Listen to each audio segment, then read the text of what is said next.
Hello student, Pradeep गिरी 11-12 academy में आपका स्वागत है। लास्ट टाइम हमने 11th का ऑप्टिक्स चैप्टर स्टार्ट किया था। हमने बेसिक कंसेप्ट उसमें सीख लिए थे, लाइट के बारे में, लाइट के स्पीड के बारे में, लाइट क्या है उसके बारे में जानकारी ली थी। देन हमने लाइट को स्टडी करने के लिए कितने फेनोमिनॉन और कौन से कैटेगरी में उसका स्टडी किया जाता है वो हमने देखा था। 4 कैटेगरी हमने देखी थी, उसमें से हम आज रे ऑप्टिक्स सीखने वाले हैं।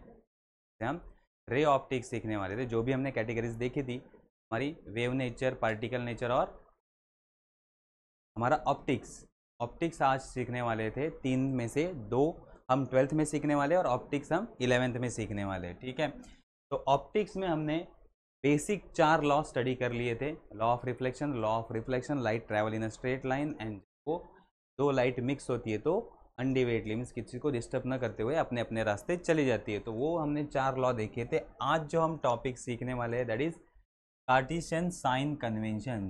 तो रे जब ट्रैवल करेगा तो वो किस तरह से, कहाँ उसको पॉजिटिव लेना है, कहाँ उसको निगेटिव लेना है, तो इस टॉपिक में हमें दिया गया है। तो आते हैं कार्टेशियन साइन कन्वेंशन पे। देखो, कार्टेशियन साइन कन्वेंशन में हम X axis Y axis, Cartesian coordinate system जो हमारा होता है एक्स वाई एक्सिस वाला, उसी को हम कंसिडर करते हैं एक्स एक्सिस वाई एक्सिस। और ये हमारा ओरिजिन है। ये क्या है? हमारा ओरिजिन। यहाँ हमारा ओरिजिन है ओ। तो पहले पॉइंट देख लेते हैं एंड देन उसका एक्सप्लेनेशन करते हैं हम। देखो, हमें पॉइंट क्या दिया गया है? All the distances are measure from the optical centre और पोल। जो भी हमें डिस्टेंस मेजर करने हैं वो हम कहाँ से मेजर करेंगे? ऑप्टिकल सेंटर या फिर पोल से मेजर करेंगे, ठीक है। पहले पॉइंट देख लो। पहला पॉइंट क्या करता है? जब भी हम डिस्टेंस मेजर करेंगे तो ऑप्टिकल सेंटर या पोल से मेजर करेंगे। Then figure should be drawn in a such a way that incident ray travel from left to right. जब भी आप कोई भी डायग्राम, रे डायग्राम ड्रॉ करोगे तो कैसे ड्रॉ करना है? रे हमेशा लेफ्ट टू राइट ट्रैवल करे, लेफ्ट टू राइट। तो ऑब्जेक्ट हमेशा लेफ्ट साइड में होना चाहिए, ऑब्जेक्ट हमेशा लेफ्ट साइड में होना चाहिए, वहां से रे राइट साइड में जाना चाहिए, ठीक है। नेक्स्ट थर्ड पॉइंट क्या कहता है? X axis can be conveniently chosen as the principal axis with the origin at the pole. X axis हमारा क्या होगा? प्रिंसिपल एक्सिस होगा, और ओरिजिन पे क्या होगा? पोल या फिर ऑप्टिकल सेंटर, पोल या फिर optical centre. Then next point हमें क्या कहता है? Distance to the left of the pole are negative. Means pole के लेफ्ट हैंड साइड वाले सारे डिस्टेंस क्या होंगे? निगेटिव।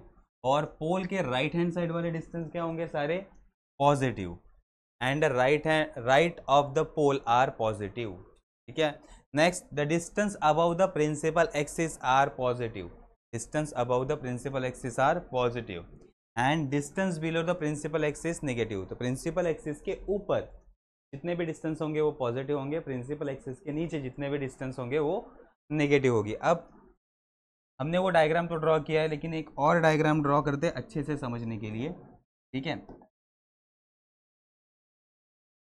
देखो, हमें कार्टेशियन साइन कन्वेंशन यूज करना है, तो उससे पहले कंसेप्ट हमें पता होना चाहिए। जब भी हम मिरर का स्टडी करते हैं, कर्व मिरर का, तो कर्व मिरर का जो सेंटर होता है, ज्योमेट्रिकल सेंटर, उसे क्या कहते हैं हम? पोल। उसे क्या कहते हैं? पोल।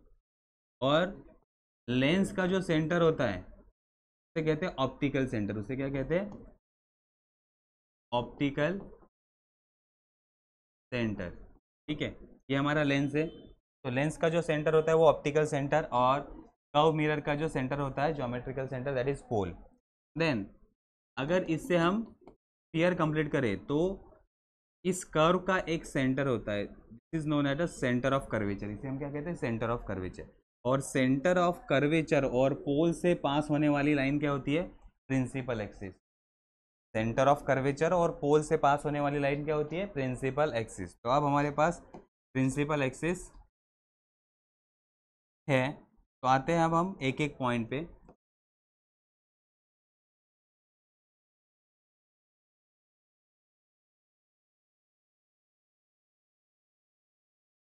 देखो, पहला क्या कहा है हमारे पास? हमें कार्टेशियन साइन कोऑर्डिनेट सिस्टम या कार्टेशियन साइन कन्वेंशन हमें अप्लाई करना है।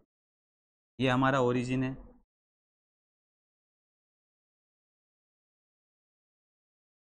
जब भी हम लेंस को प्लेस करेंगे या फिर जब भी हम मिरर को प्लेस करेंगे तो इस तरह से प्लेस करना है कि उसका ज्योमेट्रिकल सेंटर का ज्योमेट्रिकल सेंटर मीन्स पोल कहाँ है, ओरिजिन पे आए, कहाँ है, ओरिजिन पे आए। और हमारा एक्स एक्सिस क्या होगा, X axis is nothing but principal axis, क्या होगा, प्रिंसिपल एक्सिस, एक्स एक्सिस हमारा प्रिंसिपल एक्सिस हो, ये पहला। देन जब भी आप रे डायग्राम ड्रॉ करोगी, रे डायग्राम ड्रॉ करोगे तो क्या होगा, ऑब्जेक्ट हमेशा लेफ्ट हैंड साइड में होगा, ऑब्जेक्ट हमेशा लेफ्ट हैंड साइड में होगा, मीन्स रे लेफ्ट टू राइट ट्रैवल करेगी, रे लेफ्ट टू राइट ट्रैवल करेगी। ये पॉइंट समझ में आ गया। तो रे हमेशा कहाँ से कहाँ ट्रैवल करेगी, लेफ्ट साइड से राइट साइड में। देन पोल के लेफ्ट हैंड साइड वाले डिस्टेंस क्या होंगे, निगेटिव, पोल के राइट हैंड साइड वाले डिस्टेंस क्या होंगे, पॉजिटिव। देन ये हमारा प्रिंसिपल एक्सिस है, प्रिंसिपल एक्सिस के ऊपर वाले डिस्टेंस पॉजिटिव और प्रिंसिपल एक्सिस के नीचे जो भी डिस्टेंस होंगे वो निगेटिव लेंगे, ठीक है। तो ये हमें याद रखना है, ओरिजिन पे पोल या फिर ऑप्टिकल सेंटर रहेगा। सारे डायग्राम लेफ्ट साइड से मीन्स रे कहाँ से आएंगे, लेफ्ट साइड से राइट साइड आएंगे। देन जब भी हम मिरर को प्लेस करेंगे या फिर लेंस को प्लेस करेंगे तो पोल ओरिजिन पे होगा और principal axis is nothing but x axis होगा। देन पोल के left hand side negative distance, pole के right hand side positive distance, principal axis के ऊपर पॉजिटिव डिस्टेंस, प्रिंसिपल एक्सिस के नीचे निगेटिव डिस्टेंस। ये समझ में आ गया। अब देखो ऑब्जेक्ट तो हम यहीं पे प्लेस करेंगे क्योंकि रे कहाँ से आनी चाहिए, लेफ्ट हैंड साइड से राइट हैंड साइड जानी चाहिए, तो ऑब्जेक्ट हमेशा लेफ्ट हैंड साइड पे होगा, ऑब्जेक्ट हमेशा लेफ्ट हैंड साइड पे होगा। तो object distance is always negative, you का वैल्यू हमेशा निगेटिव रहेगा। ये समझ में आ गया। अगर इमेज इस तरफ फॉर्म होती है तो इमेज डिस्टेंस v का वैल्यू पॉजिटिव होगा और सेम साइड आएगा तो निगेटिव होगा। अगर आप हाइट मेजर कर रहे हो और हाइट ऊपर जा रहा है तो पॉजिटिव होगा और प्रिंसिपल एक्सिस के नीचे अगर जा रहा है इमेज का हाइट तो वो निगेटिव होगा। इतना याद रखना है, पॉजिटिव निगेटिव, ठीक है। ये समझ में आ गया। देन आते हैं हम next point that, is is रिफ्लेक्शन। किस पे आ रहे हैं, रिफ्लेक्शन। तो reflection, okay, when light incident on a plane surface and reflect और transmit in a same medium, or bounce back in a same medium, then it is known as a reflection. If a light ray incident on the plane surface and bounce back in a same medium, then it is known as a reflection. तो अब हमें reflection जो study करना है that is reflection from a plane surface. Plane surface से कैसे reflection होता है वो हमें स्टडी करना है। प्लेन सरफेस मीन्स आपके घर में मिरर है, सुबह आप देखते हो मिरर के अंदर, तो वो प्लेन सरफेस है, उसके अंदर आपका इमेज फॉर्म होता है, उसके अंदर आपका इमेज फॉर्म होता है। तो देखो reflection from the plane surface means आपके पास एक मिरर है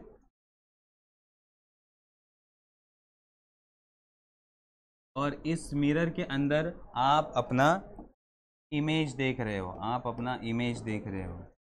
हाँ आप खड़े हो,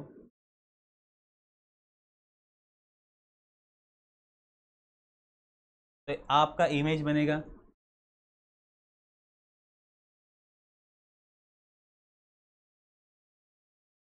ठीक है, आपका इमेज बनेगा यहाँ।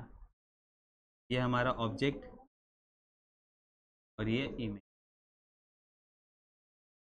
तो जब आप इमेज को देखोगे तो कैसा दिखेगा आपका, if the object is in front of the plane reflecting surface, object is the in front of plane reflecting surface, the image is virtual, image is virtual, virtual means mirror के अंदर form हो रहा है। जो भी images mirror के अंदर form होते हैं वो क्या होते हैं, वर्चुअल। और मिरर के बाहर अगर फॉर्म होंगे स्क्रीन पे तो वो रियल होते हैं। तो ये क्या है, वर्चुअल इमेज है, मिरर के अंदर फॉर्म हो रहा है, image is virtual. Laterally inverted, laterally inverted, जब आप मिरर के सामने खड़े होते हो तो लेफ्ट हैंड आपको राइट हैंड दिखाई देता है, राइट हैंड आपको लेफ्ट हैंड हो जाता है। मिरर में आपको आपका राइट हैंड लेफ्ट हैंड होता है, लेफ्ट हैंड आपका राइट हैंड, तो इमेज क्या हो गई, लैटरली इन्वर्टेड, क्या हो गई, लैटरली इन्वर्टेड। तो image is laterally inverted. Then same size as that of the object, जितना ऑब्जेक्ट का साइज है उतना ही इमेज का साइज होगा, same size, same size as that of the object. जितना ऑब्जेक्ट का साइज है उतना ही इमेज का साइज होगा। Then same distance as that of the object, जितने डिस्टेंस पे ऑब्जेक्ट खड़ा होगा उतने ही डिस्टेंस पे इमेज फॉर्म होगा। तो v is equal to u, v is equal to u, तो जितने डिस्टेंस पे ऑब्जेक्ट खड़ा होगा उतने ही डिस्टेंस पे इमेज फॉर्म होगा। ठीक है, तो same distance as that of the object, same distance as that of the object. तो ये 4 पॉइंट आपको याद रखना है। जब भी प्लेन सरफेस के सामने आप इमेज के बारे में सोचोगे तो 4 पॉइंट आनी चाहिए। इमेज वर्चुअल होता है, देन सेम साइज होता है, लैटरली इन्वर्टेड होता है, एट अ सेम डिस्टेंस होता है। ठीक है, ये समझ में आ गया। अगर आप पानी के अंदर भी देखते हो तो सेम फॉर्मेट, सेम ही आपको पॉइंट लिखने होंगे। बुक में आपको 2 बार दिया गया है, A B, reflecting from the plane mirror and reflecting from the water surface, तो यही पॉइंट आपको लिखने हैं, कुछ डिफरेंस नहीं है। लेकिन नेक्स्ट टॉपिक है, अगर हमने 2 मिरर ले लिए जो कि इंक्लाइन है, जो कि इंक्लाइन है सर्टन एंगल, एक थीटा एंगल से ये दोनों इंक्लाइन है, और उसके बीच में हमने ऑब्जेक्ट रख दिया, तो कितने इमेज अब हमें मिरर में दिखेंगे? 2 मिरर है हमारे पास, ऐसे 2 मिरर इस तरह से है एंगल में, तो अगर उसके बीच में हमने ऑब्जेक्ट रख दिया तो कितने इमेज फॉर्म होंगे, वो हाँ अब हमें स्टडी करना है। तो उसके लिए कुछ पॉइंट हमें याद रखने पड़ेंगे। देखो, if an object is kept between the 2 plane mirror inclined and angle theta, तो हमारे पास 2 प्लेन मिरर है,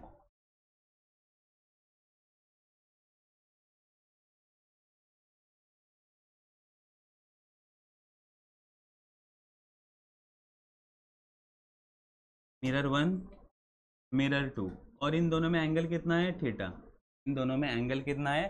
थीटा। तो अब अगर हम इन दोनों के बीच में ऑब्जेक्ट रखते हैं तो कितना इमेज हमें दोनों मिरर में दिखेगा, वो डायरेक्टली कैलकुलेट नहीं कर सकते। उसके लिए हमें फॉर्मूला एंड कुछ कंडीशन का स्टडी करना पड़ेगा। ठीक है, तो देखो, exact number of image depend on, जो भी हमें इमेज दिखेंगे वो किस पे ऊपर डिपेंड करती है? 2 फैक्टर के ऊपर डिपेंड करती है। The exact number of image depend on first angle between mirror, mirror के बीच में कितना एंगल है, angle between mirror, and second where the exactly the object is kept, object exactly कहाँ हमने रखा है, ऑब्जेक्ट एग्जैक्टली कहाँ रखा है, इन 2 मिरर के बीच में ऑब्जेक्ट कहाँ रखा है, और मिरर के बीच में कितना एंगल है, ये 2 फैक्टर पे इमेज का नंबर डिपेंड होता है। अब ये कैलकुलेट कैसे करें? तो उसके लिए हमें एक फॉर्मूला दिया गया है पहले,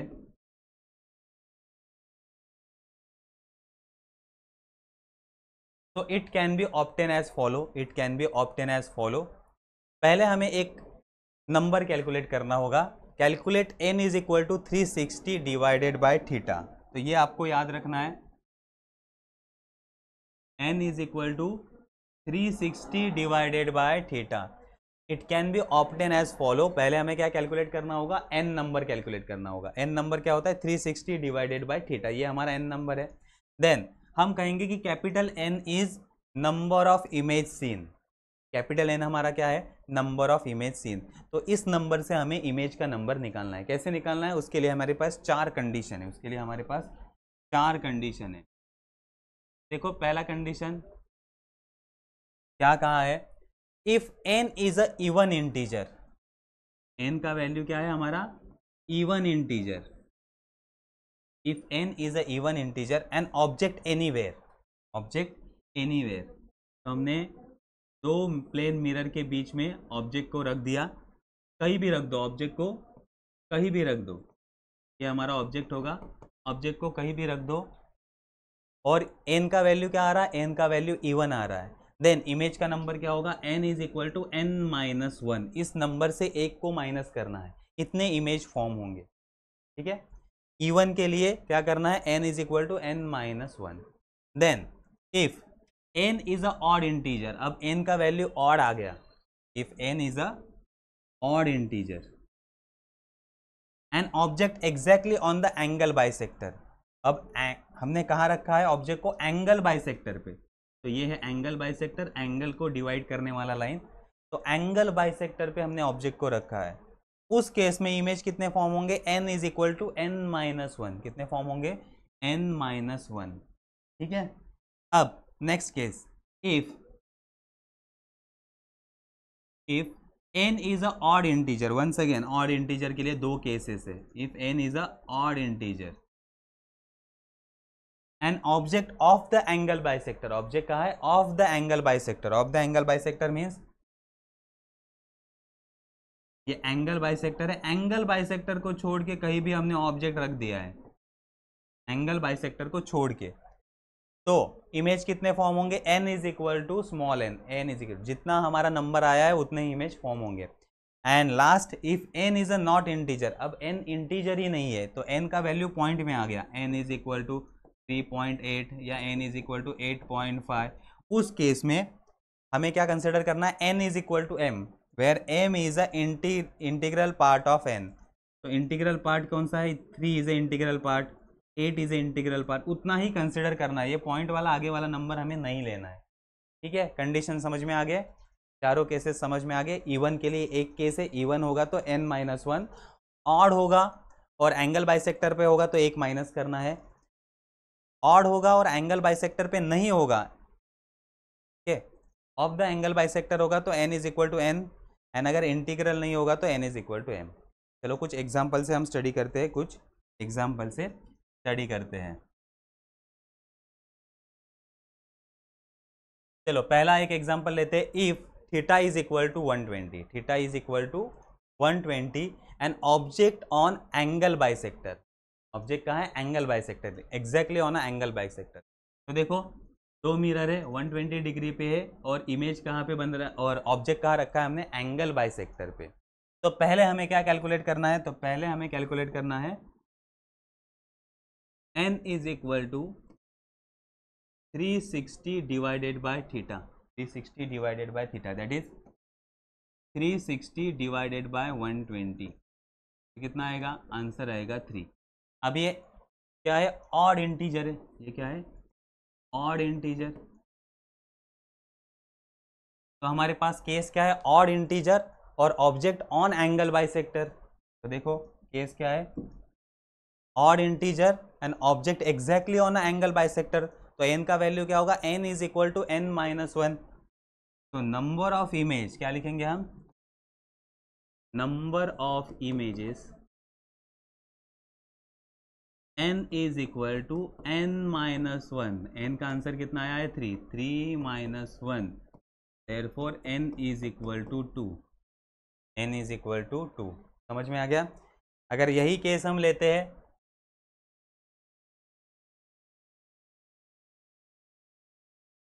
if theta is 120 an object of the angle bisector, of the angle bisector, अब एंगल बाइसेक्टर पे नहीं है, अब एंगल बाइसेक्टर पे नहीं है, तो वंस अगेन वैल्यू क्या आएगा हमारा, वंस अगेन हमारा वैल्यू क्या आएगा, n is equal to 360 divided by 120 that is 3 answer आएगा। And then number of image कैसे होंगे, number of images n is equal to n, देखो condition, odd integer and object is of the angle bisector, then n is equal to n, n is equal to n, तो अब n का number कितना है 3, therefore number of images n is equal to 3, n is equal to 3।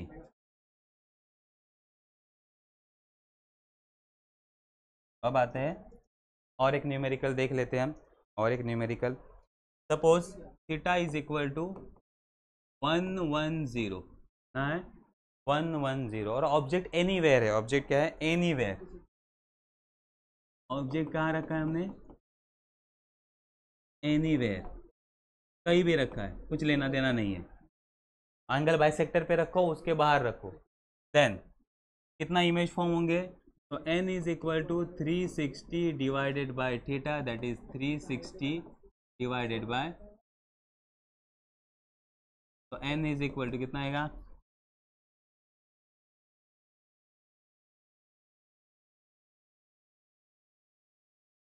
Okay 2 and 8, तो ये आएगा n is equal to 3.28।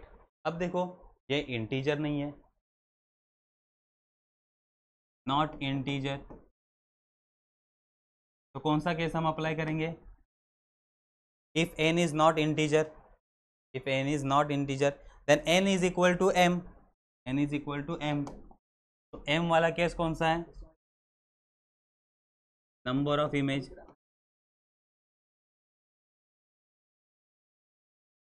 n is equal to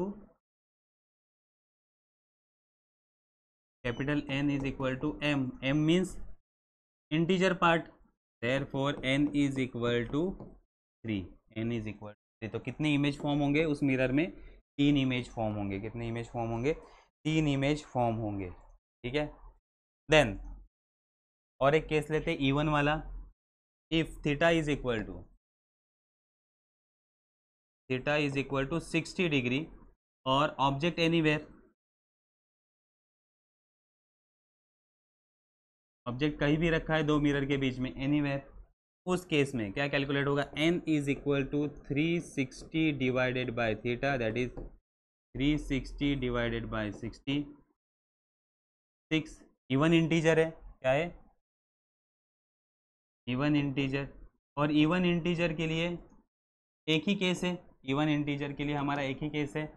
देखो for even integer n is equal to n-1, कहीं भी रखो, क्या होगा?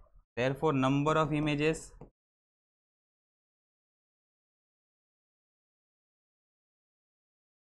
n is equal to n-1, that is 6 minus 1, answer is 5। कितने इमेज फॉर्म होंगे? 5 इमेज फॉर्म होंगे। तो ये समझ में आ गया। आज जो हमने टॉपिक स्टडी किया में हमने साइन कन्वेंशन का स्टडी किया, then reflection from the plane surface, और अगर दो मिरर इंक्लाइन करते हैं तो वो कितनी इमेज फॉर्म करेंगे उसके हमने एग्जाम्पल देखे, ठीक है। तो नेक्स्ट लेक्चर में हम रिफ्लेक्शन का स्टार्ट करेंगे, रिफ्रैक्शन का स्टार्ट करेंगे और उसकी डिटेल स्टडी करेंगे। मिलते हैं नेक्स्ट लेक्चर में, तब तक के लिए बाय बाय।